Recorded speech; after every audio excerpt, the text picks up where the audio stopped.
Ogni anno, come da tradizione, la festa di Santa Vitalia si svolge dal primo venerdì di ottobre sino al martedì.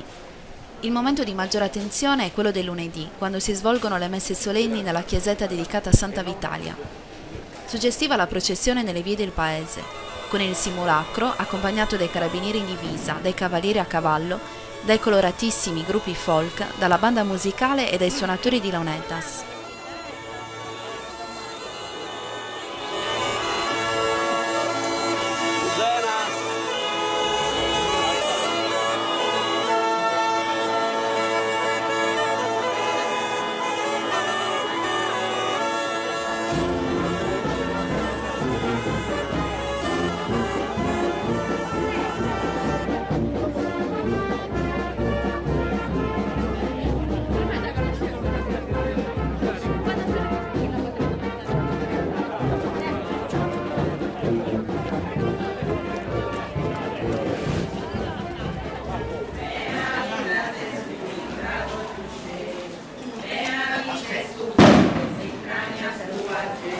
Santa Maria, mamma de Dio, pregamos nosotros pecadores, y muy sola te somos y nostra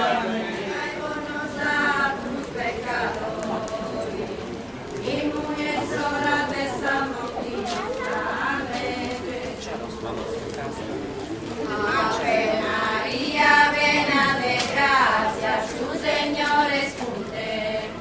Benedicta es tu tra tutti genias Deo, prega con nosotros pecadores, y muy en sola de esta noche nostra. Amén, Jesús.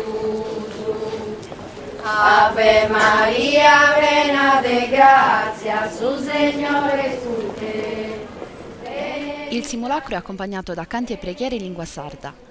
La processione si conclude nel piazzale antistante il santuario, dove si raduna la folla dei fedeli per assistere alla celebrazione della messa solenne.